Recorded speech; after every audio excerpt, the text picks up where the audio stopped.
মৰমৰ ছাত্ৰ-ছাত্ৰীসকল, আজি আমি আলোচনা কৰিম তোমালোকৰ ষষ্ঠ শ্ৰেণীৰ অসমীয়া অৰ্থাৎ উন্মেষ পাঠ্যপুথিৰ পাঠ নং 6 বৈজ্ঞানিক মানসিকতা আৰু আমাৰ সমাজ পাঠ্যৰ জড়িত পাঠভিত্তিক প্ৰশ্নসমূহ আলোচনা কৰিম। গতিকে ভিডিঅটো অকণো স্কিপ নকৰাকৈ শেষলৈকে চাবা। এই লেসনটোৰ প্ৰথম প্ৰশ্নটো লৈছো, তলত দিয়া প্ৰশ্নসমূহৰ শুদ্ধ উত্তৰটো বাছি উলিয়াই অধিক বৃত্তটোৰ পূৰ কৰা। সৰ্পই দংশন কৰিলে কি কৰা উচিত? ইয়াতে 4টা অপচন দিয়া আছে, তাৰে যিকোনো শুদ্ধ উত্তৰটো বাছি উলিয়াবলৈ। চাপ চিকুণকৈ থকা উচিত, বেজৰ ওচৰলৈ যোৱা উচিত, ৰাশিফল চোৱা উচিত, ডক্টৰৰ ওচৰলৈ যোৱাটো উচিত। ইয়াতে শুদ্ধ আনসাৰটো হৈছে আমি যদি সাপে দংশন কৰে তেতিয়া হলে আমি ডক্টৰৰ ওচৰলৈ যোৱাটো উচিত। ইয়াতে তোমালোকে ঘ নম্বৰ যেটো সাৰ্কুল আছে এই সাৰ্কুলটো তোমালোকে সম্পূৰ্ণকৈ এনেকৈ গোল কৰি দিবা। পিছৰ প্ৰশ্নটো লৈছো, আমি ৰাশিফল চাই দৈনন্দিন কাম কিয় কৰিব নালাগে? অপচন ক দিয়া আছে, ই সৰু কথা হোৱাৰ বাবে, ই আমাৰ পৰম্পৰা নোহোৱাৰ বাবে, ইয়াৰ বৈজ্ঞানিক ভিত্তি নথকাৰ বাবে, আমি শিক্ষা দীক্ষাত পিছ পৰি থকাৰ বাবে। ইয়াৰ শুদ্ধ আনসাৰটো অপচন গ, ইয়াৰ বৈজ্ঞানিক ভিত্তি নথকাৰ বাবে। আমি কেতিয়াও ৰাশিফল চাই দৈনন্দিন কৰিবলগীয়া যিখিনি কাম সেই কামখিনি কৰিব নালাগে। গতিকে আমি অপচন গটোত আমি এই সাৰ্কুলটো সম্পূৰ্ণ কৰিম। এতিয়া 2 নম্বৰ প্ৰশ্নটো লৈছো, তুমি ওপৰৰ দ্বিতীয় প্ৰশ্নৰ উত্তৰটো কিয় উদ্ধ বুলি বাছি ললা? অপাঠেৰ লগত আলোচনা কৰি কোৱা। উত্তৰ, ভাল দিন বাৰ চাই কাম কৰাৰ কোনো যুক্তি নাই, অৰ্থাৎ বৈজ্ঞানিক দৃষ্টিভংগী নাই। পৰীক্ষা বা চাকৰিৰ সাক্ষাৎকাৰ দিবলৈ আমি যিকোনো বাৰতে ওলাই যাওঁ। গতিকে ৰাশিফলক আমাৰ ভাগ্য নিয়ন্ত্ৰণ কৰিবলৈ দিয়াটো বৈজ্ঞানিক মানসিকতা নহয়। 3 নম্বৰ প্ৰশ্নটো লৈছো, ক অংশৰ শব্দবোৰৰ লগত খ অংশবোৰৰ অৰ্থবোৰ মিলোৱা, অৰ্থাৎ ক অংশৰ শব্দবোৰ খ অংশৰ অৰ্থবোৰৰ সৈতে মিলাব লাগে। অনিসন্দিগ্ধ, পূৰ্বৰ পৰা চলিত অহা নীতি, স্বাস্থ্যসন্মত, কৌতুহলী, যুক্তিনিষ্ঠ, তীক্ষ্ণ বুদ্ধি আৰু তত্ত্বজ্ঞান, বিৰল, এটাৰ অলনি আন এটা, বিকল্প, স্বাস্থ্যকৰ, পৰম্পৰা, যুক্তি থকা, প্ৰজ্ঞা, পাবলৈ টান। অৰ্থাৎ ক অংশৰ শব্দবিলাকৰ অৰ্থ খ অংশত দিয়া আছে, তাক মিলাব লাগে। উত্তৰত আমি লিখিম, অনিসন্দিগ্ধ মানে হৈছে কৌতুহলী, স্বাস্থ্যসন্মত মানে স্বাস্থ্যকৰ, যুক্তিনিষ্ঠ অৰ্থাৎ যুক্তি থকা, বিৰল পাবলৈ টান, বিকল্প এটাৰ সলনি আন এটা,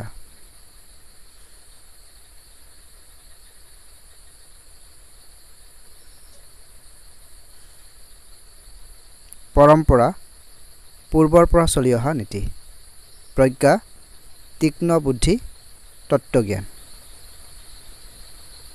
এতিয়া আমি 4 নম্বৰ প্ৰশ্নকেইটা লৈছো, তলত দিয়া প্ৰশ্নবোৰৰ উত্তৰ কোৱা আৰু লিখা। প্ৰশ্ন ক, বৈজ্ঞানিক মন আৰু মানসিকতা বুলিলে কি বুজা? উত্তৰত তোমালোকে এনেদৰে লিখিবা, বৈজ্ঞানিক মন আৰু মানসিকতা বুলিলে বুজা হয় কোনো বস্তু বা ঘটনাৰ পিছে লুকাই থকাৰ কাৰণ জানিবলৈ ইচ্ছা কৰা, যুক্তি, পৰীক্ষা নিৰীক্ষা, প্ৰমাণৰ ভিত্তিত সিদ্ধান্ত লোৱাৰ ক্ষমতা। বৈজ্ঞানিক মন মানে হৈছে কুসংস্কাৰ, অন্ধবিশ্বাস আদি ত্যাগ কৰি যুক্তিবাদী চিন্তা ভাৱনা কৰা, অৰ্থাৎ অনিসন্দিগ্ধ মনেৰে প্ৰতিটো কথা যুক্তিৰ আধাৰত চালি জাৰি চোৱাটোৱে হৈছে বৈজ্ঞানিক মন আৰু মানসিকতা। প্ৰশ্ন খ আমাৰ সমাজত এতিয়াও কিছুমান অবৈজ্ঞানিক ক্ৰিয়াকলাপ প্ৰচলিত হোৱাৰ কাৰণ কি উত্তৰ আমাৰ সমাজত এতিয়াও কিছুমান অবৈজ্ঞানিক ক্ৰিয়াকলাপ প্ৰচলিত হৈ আছে কাৰণ উপযুক্ত শিক্ষা বা জ্ঞানৰ অভাৱ পৰম্পৰাগত বিশ্বাসক আকোৱালি ধৰা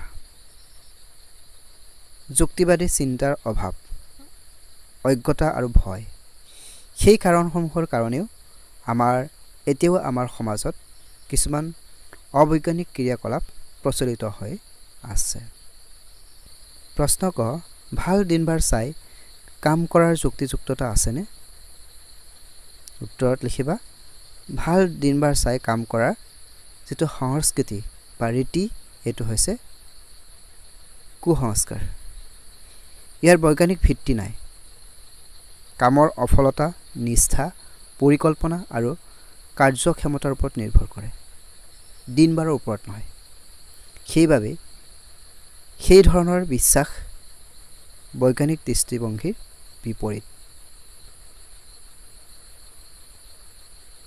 গতিকে ভাল দিনবাৰ চাই কাম কৰাৰ যুক্তিযুক্ততা নাই প্ৰশ্ন ঘ ছাত্ৰ-ছাত্ৰীসকলৰ মনত বৈজ্ঞানিক মানসিকতাৰ বীজ কিয় ৰোপণ কৰা উচিত উত্তৰ ছাত্ৰ-ছাত্ৰীৰ মনত বৈজ্ঞানিক মানসিকতাৰ বীজ ৰোপণ কৰাৰ উচিত কাৰণ হৈছে তেওঁলোকক যুক্তিবাদী আৰু কুসংস্কাৰহীন কৰিব পাৰে যিকোনো সমস্যা সমাধানত সহায় কৰে সমাজত প্ৰগতিশীল চিন্তাৰ বিকাশ ঘটাব বিজ্ঞান আৰু প্ৰযুক্তিত আগবঢ়াব সেই কাৰণে ছাত্ৰ-ছাত্ৰীসকলৰ মনত বৈজ্ঞানিক মানসিকতাৰ বীজ ৰোপণ কৰা উচিত প্ৰশ্ন ঙ অতীজত আমাৰ সমাজত অসুখ বিসুখ হ'লে তেনে ব্যক্তিক কাৰ ওচৰত নিয়াৰ প্ৰথা আছিল উত্তৰ অতীজত আমাৰ সমাজত অসুখ বিসুখ হ'লে ৰোগীক চিকিৎসকৰ ওচৰত নিয়াৰ পৰিৱৰ্তে বেজৰ ওচৰলৈ লৈ যোৱাৰ প্ৰথা আছিল সেই প্ৰথাটো হৈছে অন্ধবিশ্বাস আৰু অবৈজ্ঞানিক চিন্তাধাৰাৰ ফল হয়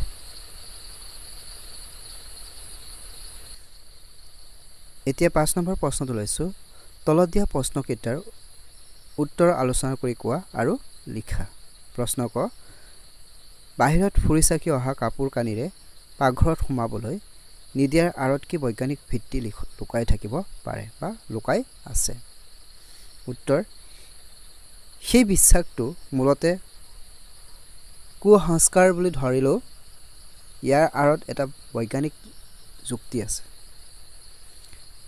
বাহিৰত ফুৰিচাকি অহা কাপোৰবোৰত ধূলি-বালি বেক্টেৰিয়া বা ৰোগৰ বীজাণু থাকে যাৰ ফলত পাকঘৰত সোমালে খাদ্যবস্তু দূষিত হোৱাৰ সম্ভাৱনা থাকে সেয়েহে পৰিষ্কাৰ কাপোৰ পিন্ধি পাকঘৰত সোমোৱাটোহে স্বাস্থ্যসন্মত বা বিজ্ঞানসন্মত কথা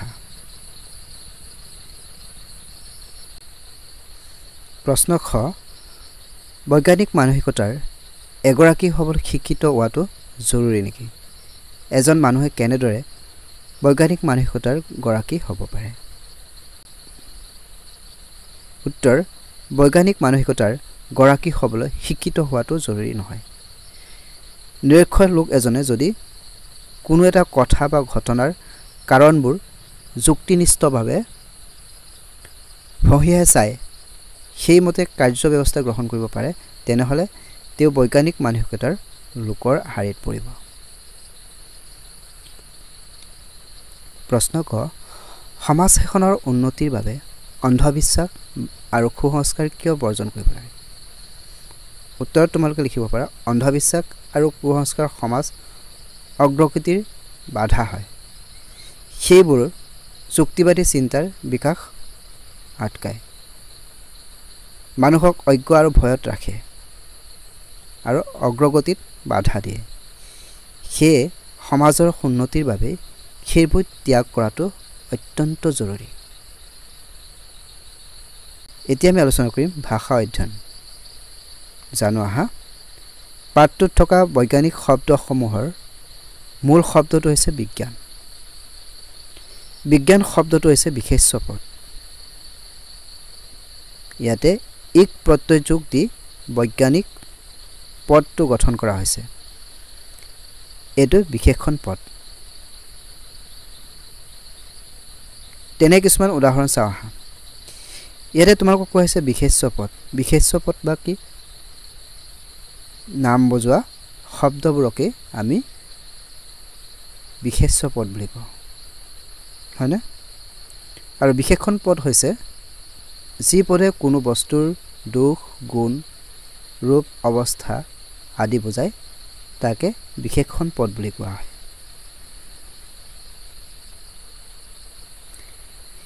ইয়াতে কেইটামান উদাহৰণ দিয়া আছে মানস যোগ ইক মানসিক স্বভাৱ যোগ ইক স্বাভাৱিক ঈশ্বৰ যোগ ইক ঐশ্বৰিক মূল যোগ ইক মৌলিক মধ্যম যোগ ইক মাধ্যমিক মুখ যোগ ইক মৌখিক এতিয়া 6 নম্বৰ প্ৰশ্নটো লৈছো তলত দিয়া বিশেষ্য পদ বুজা শব্দ কেইটা ইক প্ৰত্যয় যোগ কৰি ইয়াৰ বিশেষণ ৰূপটো লিখা অলপ আগতে মই কৈছিল যে বিশেষ্য পদ আৰু বিশেষণ পদ কাক বোলে অৰ্থাৎ ইয়াতে বিশেষ্য পদ দিয়া আছে এই বিশেষ্য পদ বিলাকৰ বিশেষণ ৰূপটো লিখিব লাগে কি দিয়া আছে এটা উদাহৰণ হিচাপে দিয়া আছে উপন্যাস উপন্যাসিক একে ধৰণে ইতিহাস শিক্ষা বাণিজ্য আৰু ভূগোল সেই শব্দকেইটাৰ ইক প্ৰত্যয় যোগ কৰি বিশেষণৰ ৰূপটো লিখিব লাগে ইয়াতে উত্তৰত চোৱা উপন্যাস উপন্যাসিক ইতিহাস ঐতিহাসিক শিক্ষা শৈক্ষিক বাণিজ্য বাণিজ্যিক ভূগোল ভৌগোলিক সেইখিনি হৈছে বিশেষণ যে এই বিশেষ্য পদ কেইটাৰ শব্দ কেইটাৰ এটো হৈছে বিশেষণৰ ৰূপ প্ৰশ্ন 7 তলত দিয়া শব্দজোৰৰ আৰ্হিত বাকচত থকা শব্দবোৰৰ বিপৰীত অৰ্থ বুজোৱা শব্দসমূহ লিখা ইয়াতে বাকচত থকা শব্দবোৰৰ বিপৰীত অৰ্থ বুজোৱা শব্দবিলাক লিখিব লাগে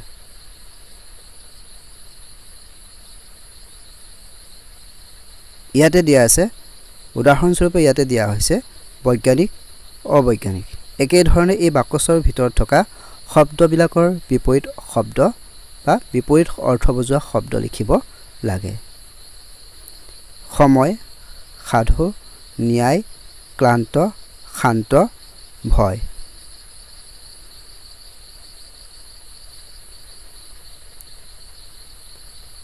এতিয়া ইয়াতে আনসাৰত চোৱা সময় অসময় সাধু অসাধু ন্যায় অন্যায় ক্লান্ত অক্লান্ত শান্ত অশান্ত ভয় সাহস বা নিৰ্ভয় বুলি লিখিব পাৰা নিৰ্ভয় নেক্সট চাও আহা জানো আহা পাঠটোত থকা প্ৰৱণতা আৰু মানসিকতা এই শব্দ দুটা গুণবাচক বিশেষ্য শব্দকেইটা কেনেকৈ গঠন হৈছে চাও আহা প্ৰৱণ যোগ তা প্ৰৱণতা মানসিক যোগ তা মানসিকতা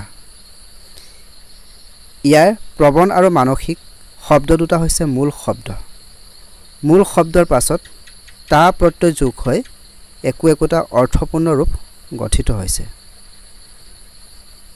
ইয়াতে 8 নম্বৰ প্ৰশ্নটো দিয়া আছে উদাহৰণৰ দৰে তলত দিয়া শব্দকেইটাৰ গুণবাচক বিশেষ্য ৰূপটো লিখা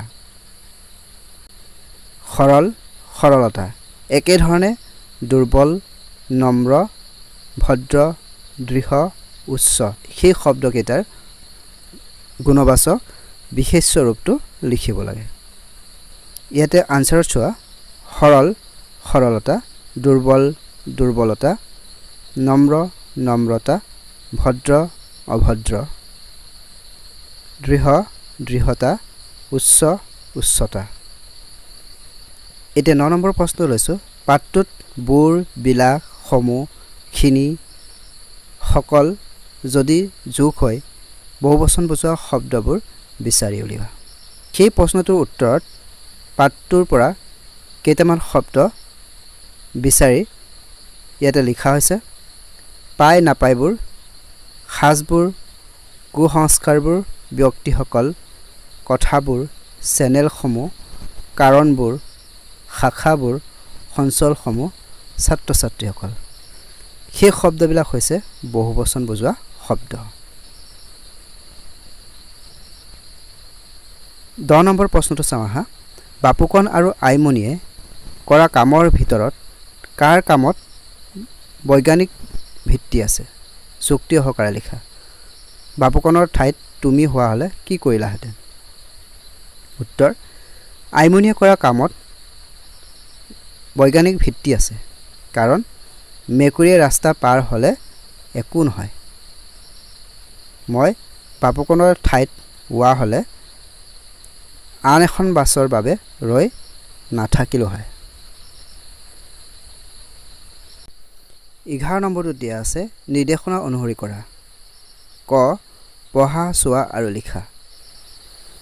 আমি পোহৰতে লুকাই থাকোঁ, আকাশত ৰামধেনু আঁকো, তাতেই আমাক পাবা দেখা সাতু ভাইৰ নাম লিখা।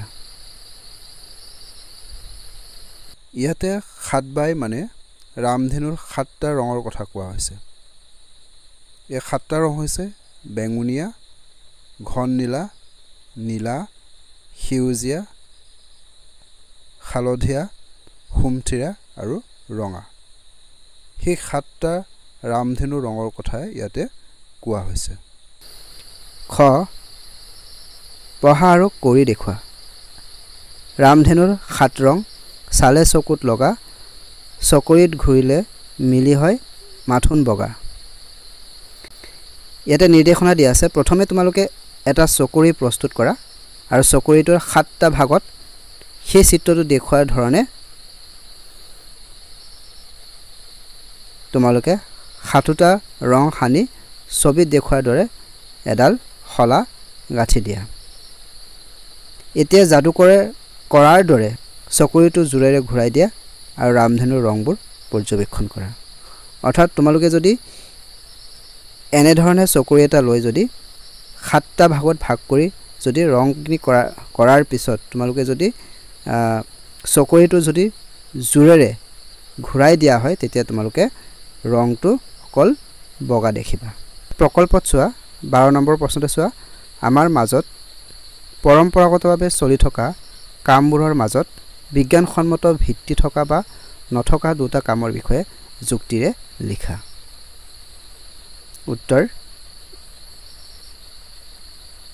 বিজ্ঞানসন্মত ভিত্তি নথকা পৰম্পৰাগত কাৰ্য হৈছে বেছিদিন পৰ্যন্ত বাঢ়ি খাদ্য নোখোৱা। 2, খোৱাৰ পাছত মুখ পানীৰে ধোৱা, জিভা পৰিষ্কাৰ কৰা।